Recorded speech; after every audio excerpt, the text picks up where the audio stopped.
आज की प्रेस वार्ता जो राहुल गांधी ने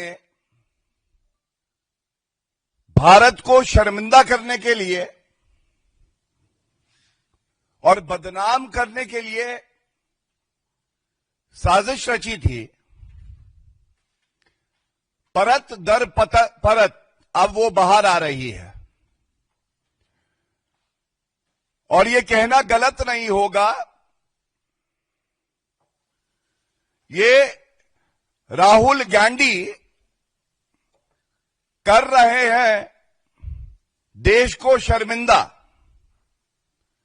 और देश को शर्मिंदा करने के प्रयास में ये खुद परत दर परत नंगे होते जा रहे हैं। किसी ने नहीं सोचा था, ना राष्ट्रपिता महात्मा गांधी जी ने सोचा होगा, ना भगत सिंह जी ने सोचा होगा कि एक दिन ऐसा आएगा, भस्मासुर राहुल गांधी, जो कांग्रेस के कार्यकर्ता उसके इशारे पे नंगा नाच करेंगे, उनकी तुलना हमारे महात्मा गांधी जी से करेंगे, भगत सिंह जी से करेंगे। और राहुल गांधी जी अभी कुछ समय पहले तक तो आप नौटंकी करते हुए मोहब्बत की दुकान बता रहे थे, मैं मोहब्बत की दुकान लगाऊंगा। अब मोहब्बत की दुकान में नंगाई और बेशर्मी का सामान रखा हुआ है।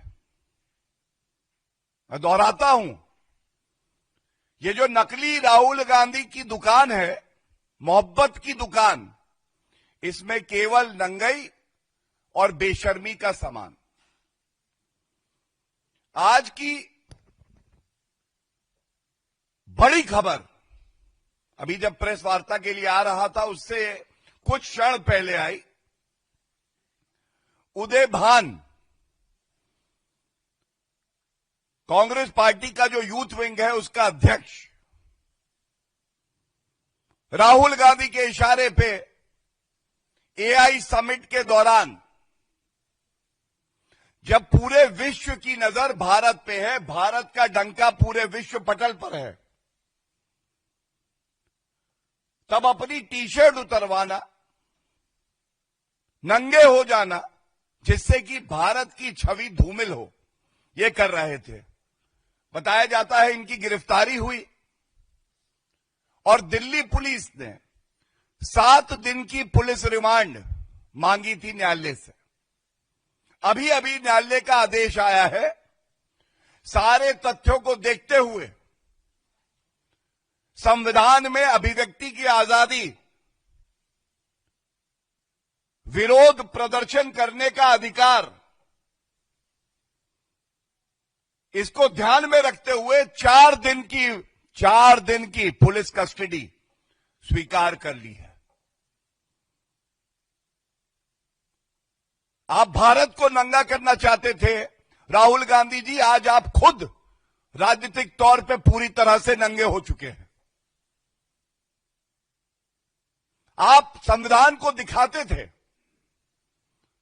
कभी संविधान पढ़ते, कभी जानते उसकी मूल भावना क्या है, कभी समझते अभिव्यक्ति की आजादी और विरोध, इसकी भी एक मर्यादा और सीमा होती है।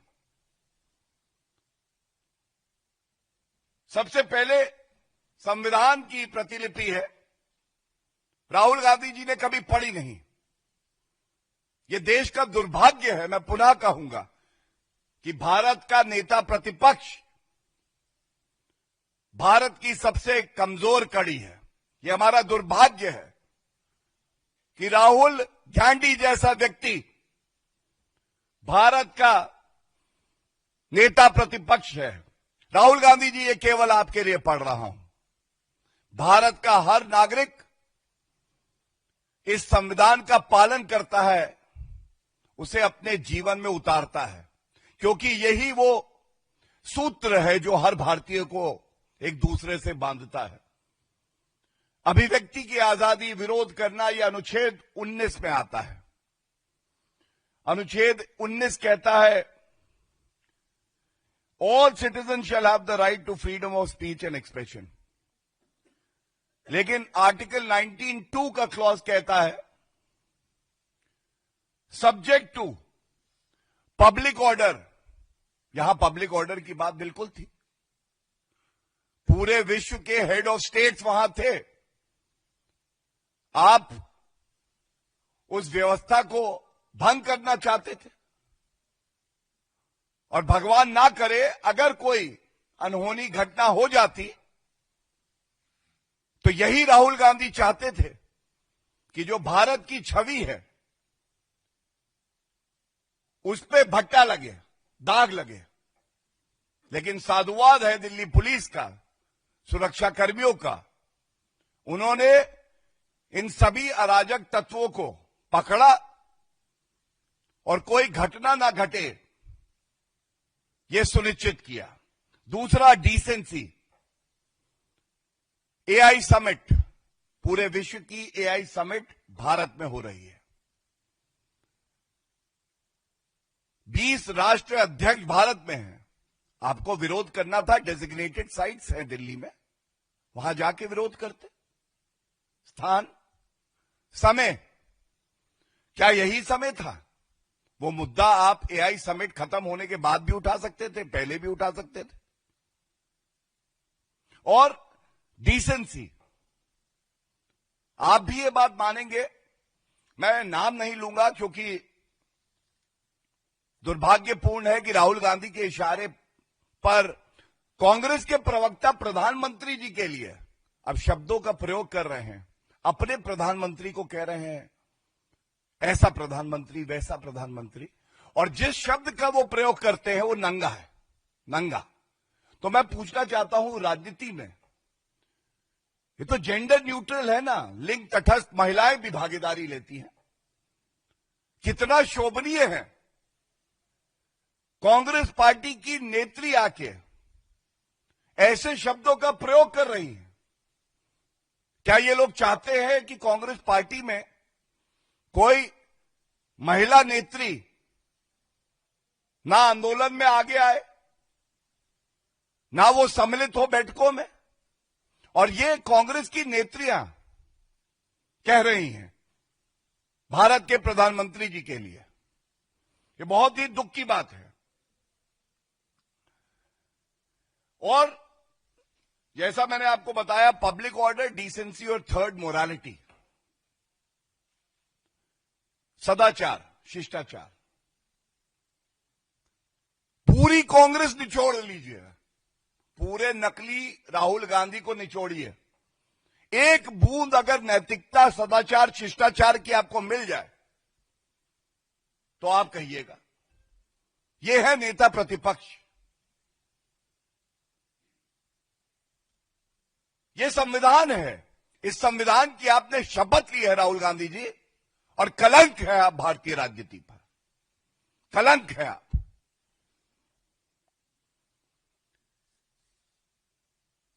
देखिए, राहुल गांधी नकारात्मक राजनीति करते करते एक भस्मासुर की तरह है। और जब भस्मासुर इनको जनता कहती है तो वो क्यों कहती है, मैं आपको बताता हूं।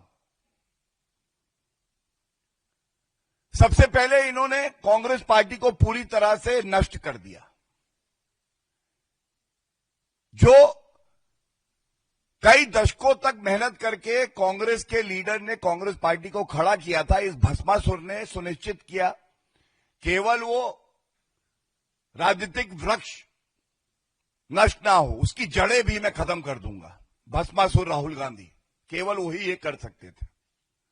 इसके बाद इंडी अलायंस, जिसको जनता घमंडिया कहती है, उसका हिस्सा कांग्रेस पार्टी बनती है। और इन्होंने सुनिश्चित किया महाराष्ट्र में उद्धव ठाकरे की पार्टी, वहां पे शरद पवार की पार्टी, दिल्ली में गठबंधन के अरविंद केजरीवाल को निपटाया, लोकसभा में सारी सीटें हारे। फिर बिहार गए, तेजस्वी को पकड़ा, पूरी तरह से नष्ट कर दिया आरजेडी को। अब समाजवादी पार्टी की तरफ नजर घुमाई है, उसको नष्ट करना है। तो कल मैं देख रहा था, उत्तर प्रदेश में विपक्ष में हैं, लेकिन अखिलेश यादव जी ने भी कन्नी काटी। उन्होंने कहा ये जो अराजकता, जो नंगई की राजनीति राहुल गांधी कर रहे हैं, ये अशोभनीय है। कन्नी काटी, क्योंकि भस्मासुर राहुल गांधी जहां जाएंगे, कांग्रेस को तो नष्ट कर चुके हैं, ये उस पार्टी का भी नष्ट होना सुनिश्चित करेंगे। और हम सब जानते हैं किस तरह से वरिष्ठ नेत्री कांग्रेस पार्टी की मार्गरेट एल्वा जी ने कल एक बयान दिया और कहा कि कांग्रेस पार्टी ये वो कांग्रेस पार्टी नहीं है जहां हमने सदियों मेहनत करी है। इस तरह का प्रदर्शन नहीं होना चाहिए था। अब आज देखिए, जैसे कंफ्यूज्ड नकली गैंडी, वैसे कंफ्यूज्ड कांग्रेस। एक बयान आता है प्रियंक खड़गे का। प्रियंक खड़गे कर्नाटका सरकार में मंत्री हैं और कांग्रेस के रिमोट कंट्रोल के जो अध्यक्ष हैं मल्लिकार्जुन खड़गे जी, उनके सुपुत्र भी हैं। अब इन्होंने एक बयान दिया और वो बयान मैं आपके समक्ष रखूं। ये तो मान लेना चाहिए कि अपने पिताजी से बात करके ही दिया होगा। तो रिमोट कंट्रोल वाले अध्यक्ष भी कह रहे हैं, क्या नंगाई कर रहे हैं राहुल गांधी, और उन्होंने कराई है जो। तो बयान बेटे से दिलवाया, अपनी तो मजबूरी रही होगी, क्या बोलेंगे। बेटे ने कहा, whatever happened yesterday, I'm not sure that it was in the right spirit. But if the government of India or the BJP is so embarrassed, they should have been embarrassed when a university and a few other companies projected Chinese products as their own. This has two parts to it. पहला, जो प्रदर्शन हुआ वो सही नहीं है, Margaret Alva जी कह रही हैं, प्रियंक खड़गे कह रहे हैं, अखिलेश यादव कह रहे हैं, आरजेडी के भी नेता कह रहे हैं। दूसरा पार्ट जो ये कह रहे हैं, मैं एक ही लाइन में उसे एक वाक्य में कहूंगा, इतनी बड़ी एआई समिट जिसमें गुणवत्ता पे आंकें तो तमाम उपलब्धियां हैं, अगर किसी संस्था ने गलत किया उसको उजागर करना और उपलब्धियों को दबाना, यह अपने आप में दिखाता है कि ये जो राजनीतिक नंगाई करी, इसके पीछे राहुल गांधी की मंशा ठीक नहीं है।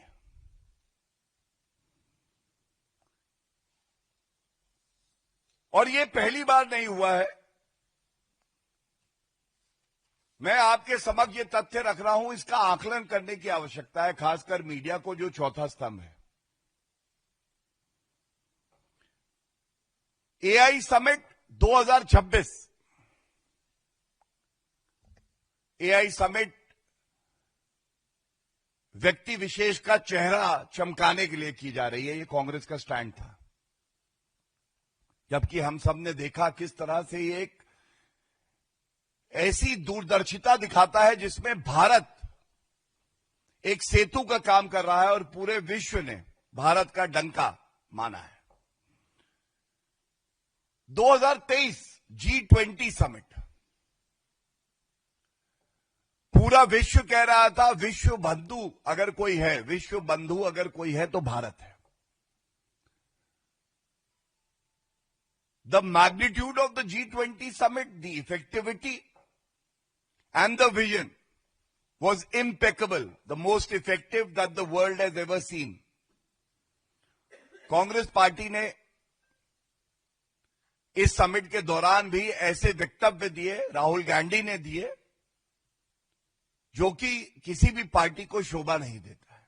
इसका मतलब जब जब भारत की जनता गर्व महसूस करेगी उस वक्त अगर कोई छाती पीटेगा तो वो कांग्रेस पार्टी है।